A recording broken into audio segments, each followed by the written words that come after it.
Israel's military says Iran launched more than 100 drones targeting Israel after the Israelis carried out what it called a precise and coordinated preemptive strike targeting Iran's nuclear program.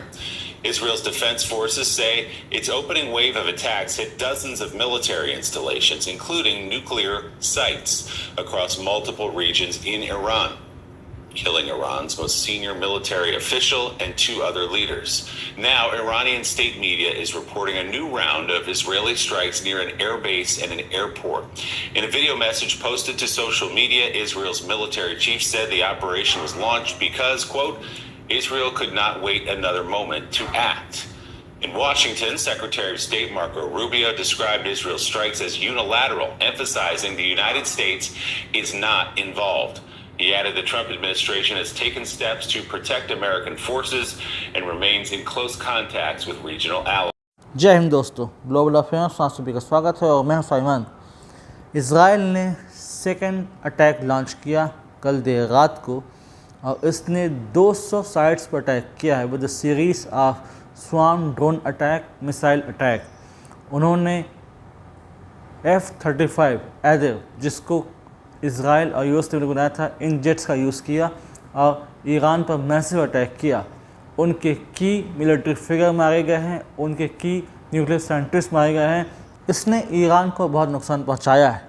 Israel को कभी से ये पसंद नहीं था कि Iran एक nuclear power बने, क्योंकि ईरान अपने प्रॉक्सीज़ के थ्रू इसराइल में टेरर अटैक्स करवाता रहता था। गाजा पट्टी, फ़िलिस्तीनी रीजन के थ्रू यहाँ से टेरर अटैक होते थे। 2023 में हमास ने अटैक किया था ऑन टू इसराइल, बुरी तरीके से लोग मारे गए, निर्दोष लोग मारे गए। उसके बाद से तय था कि आने वाले समय में ईरान और इसराइल आमने सामने होंगे और ऐसा ही हमको देखने को मिला। पिछले 2 दिनों में 2 लगातार अटैक किए हैं इसराइल ने ऑन टू ईरान, ताकि बुरी तरीके से ईरान के न्यूक्लियर फैसिलिटीज़, उनके न्यूक्लियर प्रोग्राम्स, उनके न्यूक्लियर प्लांट्स को बुरी तरीके से नुकसान पहुँचाएँ, जिसमें काफ़ी हद तक वो सफल रहा। खासकर वेस्टर्न ईरान टारगेट में रहा, क्योंकि यहीं पर ईरान का एयर डिफेंस सिस्टम एक्टिवेटेड रहता है, क्योंकि यहीं से ईरान को खतरा रहता है कि इसराइल का अटैक हो सकता है। कोवर्ट ऑपरेशन किया गया ग्राउंड लेवल पर। जो मोसाद के कोवर्ट ऑपरेटर्स थे उन्होंने पहले ग्राउंड अटैक किया, उसके बाद F-35I एडर से एयर अटैक किया गया, मिसाइल अटैक किया, ड्रोन अटैक किया गया। न्यूक्लियर फैसिलिटी में काम करने वाले इंजीनियर्स, साइंटिस्ट, टेक्नीशियंस जिन अपार्टमेंट्स में रहते थे उन्हें निशाना बनाया गया, ताकि जो उनकी बैकबोन है ईरान के न्यूक्लियर सिस्टम की, उसे ही ख़त्म कर दिया जाए। ईरान के की मिलिट्री फिगर्स को मारा गया ताकि उनको एक लीडरशिप का लॉस हो, मिलिट्री लीडरशिप का लॉस हो। ऐसा हुआ और उनके एयर डिफेंस को पूरी तरीके से डिसेबल कर दिया इसराइल के इस अटैक ने।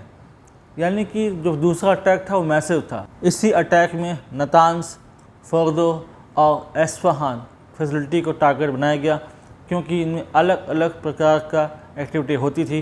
कहीं पर एनरिचमेंट काम होता था, कहीं पर न्यूक्लियर रिसर्च का और दूसरे एसोसिएटेड वर्क्स होते थे। तो पूरी तरीके से ईरान को पंगु बनाना, ताकि वो कभी भी न्यूक्लियर फैसिलिटी, न्यूक्लियर बॉम्ब के बारे में न सोच सके। ऐसा बताया जा रहा था कि यदि इसराइल हमला नहीं करता तो बहुत आसान था ईरान के लिए कि वो बहुत जल्दी न्यूक्लियर बम बना लेता। 83% तक न्यूक्लियर एनरिचमेंट किया जा चुका था। ऐसा आगे ये की रिपोर्ट्स कहती हैं कि ईरान यहाँ तक सफल हो चुका था। इसलिए ये मैसिव अटैक लगातार किया गया, जिससे ईरान बैकफुट पर था। ईरान ने धमकी दी थी कि वो हमला करेगा, लेकिन कब करेगा ये कन्फर्म नहीं था। लेकिन फिर ईरान ने भी रिटेलिएशन किया। ईरान ने हिट किया तेल अवीव को और हाइफा को। हाइफा बहुत महत्वपूर्ण इसलिए भी है क्योंकि यहाँ पर अदानी का पोर्ट है, यानी कि भारत की कमर्शियल इंटरेस्ट अभी खतरे में हैं। अगर हाइफा की बात करें तो ऑपरेशन राइजिंग लायन के थ्रू ये अटैक किया था इसराइल ने, मैसिवली अटैक किया। प्राइम मिनिस्टर ऑफ इसराइल, उनका एक पब्लिक एड्रेस आया, उन्होंने ईरानियन पब्लिक को एड्रेस करते हुए कहा कि हमने अटैक किया है मिलिट्री लीडरशिप पर, हमने अटैक किया है न्यूक्लियर फैसिलिटी पर, और आप खड़े हो जाइए अपनी गवर्नमेंट के अगेंस्ट, जो कि एक डिक्टेटोरियल रजीम है और आपके खेत में नहीं है। पूर्व में भी नेतन्याहू एड्रेस कर चुके हैं ईरानियन पब्लिक को, ताकि एक अपराइजिंग खड़ी हो दोबारा से, वहाँ पर ऐसी रजीम आए जो प्रो इसराइल, प्रो यूएस हो। ट्रंप ने पहले ही मिडिल ईस्ट से अपनी फौज हटानी शुरू कर दी। ये भी कहा कि यूएस का कोई इन्वॉल्वमेंट है नहीं इस अटैक में, यूएस का इससे कोई लेना देना नहीं है। वेस्ट ने मना किया कि हमें आप इसमें मत जोड़िए, हमें अपने इनके साथ इंक्लूड मत कीजिए, हम डिस्कलेशन की बात करते हैं। इंडिया का बयान आया, भारत ने कहा कि डिस्कलेट करें। दरअसल भारत के लिए समस्या ये हो जाएगी कि यदि ये वॉर एस्केलेट हुआ तो भारत के इंटरेस्ट ईरान में भी हैं, इजराइल में भी हैं।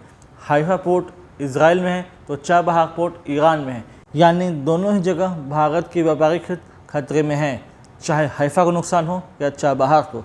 इसीलिए भारत ने कहा है कि डिस्कलेट करें, लेकिन लगता नहीं कि अब मिडिल ईस्ट शांत होगा या दोनों देश मानेंगे। ओमान में जो टॉक्स चल रही थी between US and Iran with regard to Iran's nuclear program, वो भी बेनतीजा निकली। IAEA ने आरोप लगाया था ईरान पर कि वो उन नॉर्म्स को मान नहीं रहा है। तो जब सारी बातें बेनतीजा निकली और फिर ईरान पर हमला हुआ इजराइल का, जिसके रिटेलिएशन में ईरान ने हमला किया तेल अवीव और हाइफा पर, तो देखकर लगता नहीं कि अब और कोई कॉन्क्रीट पीस की बात करेगा।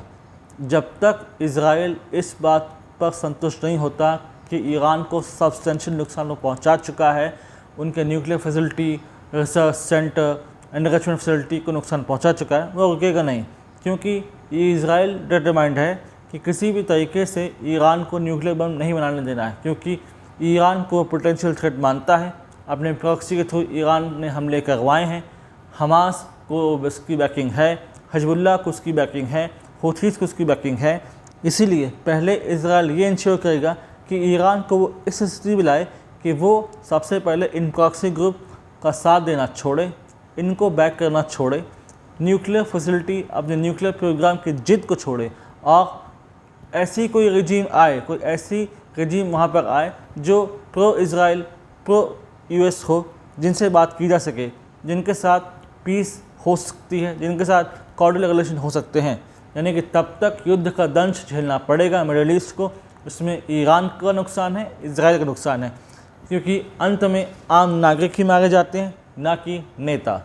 Let's see what happen next. लेकिन ये बहुत दुखदाई है, बहुत पेनफुल इवेंट है। इसको लेकर काफ़ी लोगों ने चिंता जताई है। अक्रॉस द ग्लोब इस पर बातें हो रही हैं। ये एक सडन अटैक था जिसकी शुरुआत इजराइल ने की और अब ये एस्केलेट हो चुका है। लेट्स सी क्या ईरान मानेगा।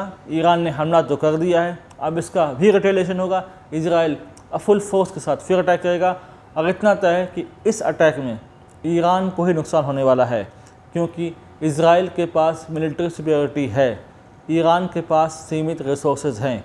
एक तरीके से ईरान अलग थलग है। 1980-90 के दशक में ईरान इराक वार जब हुआ था, उससे ज़्यादा अटैक यहाँ पर देखने को मिल रहा है। ऐसा बताया जा रहा है कि अंतिम बार ईरान इराक वार में ऐसा अटैक था, उसके बाद से अब ऐसा अटैक देखने को मिल रहा है जहाँ पर फुल स्केल वार आप देख सकते हो बिटवीन इजराइल एंड ईरान, जहाँ पर दोनों नहीं मानने वाले, दोनों के पास हथियारों की कोई कमी नहीं है, और जब तक कोई एक देश नहीं हारता तब तक युद्ध नहीं रुकेगा। But let's see what happen next.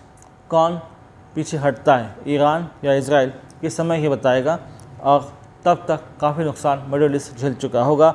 यहाँ पर भारत धर्म संकट में है, क्योंकि उसका पार्टनर ईरान भी है और उसका पार्टनर इजराइल भी है। देखते हैं अंत में भारत का निर्णय लेता है। इसी बीच ऑयल प्राइसेस लगातार बढ़ रहे हैं, जिससे हमारा इम्पोर्ट ऑयल बढ़ रहा है, जो कि और चिंता की बात है। तो एक अंतहीन युद्ध अब हम और देखने वाले हैं, जहाँ पर एक्टर्स हैं इजराइल और ईरान। और इस संबंध में और कोई क्रेडिबल इन्फॉर्मेशन आती है जो कि सिग्निफिकेंट है, तो मैं आप लोगों के लिए एक सेपरेट वीडियो बनाऊंगा ताकि आप लोग अपडेट हो सको। Till then do like, share, subscribe the video and widely spread this video for the knowledge of people.